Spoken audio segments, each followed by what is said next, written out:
बिस्मिल्लाहिर्रहमानिर्रहीम। अस्सलामुअलैकुम। आप देख रहे हैं यूट्यूब चैनल आमसी बातें। TLP वालों ने शेख रशीद का सॉफ्टवेयर अपडेट कर दिया। अल्लामा साद हुसैन रिजवी से पंगा लेना महंगा पड़ गया। इस वीडियो में हम इसी के मुतालिक बात करेंगे।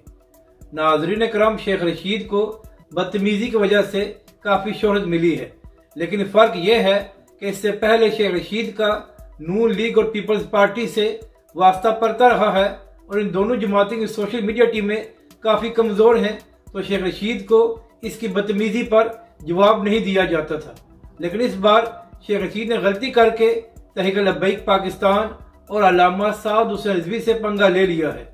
नाज़रीन करम, कल शेख रशीद ने एक ट्वीट की जिसमें उसने अल्लामा साद हुसैन रिजवी पर इल्ज़ाम लगाया कि अल्लामा साद हुसैन रिजवी भी यहूदी एजेंट है। और इसके साथ साथ शेख रशीद की जानब से जो अल्लामा साद हुसैन रिजवी की तस्वीर शेयर की गई वो भी नहायत ही नामुनासिब थी।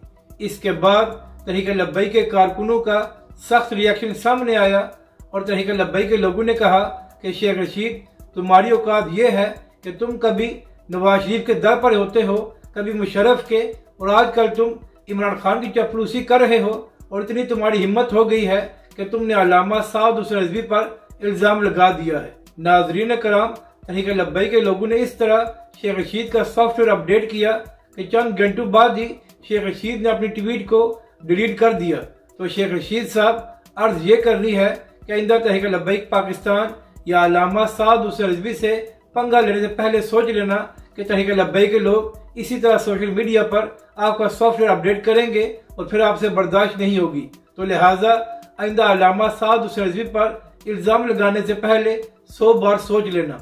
अपनी राय का जरूर इजहार करें कि आपको ये वीडियो कैसी लगी और हमारे इस चैनल को भी सब्सक्राइब करें।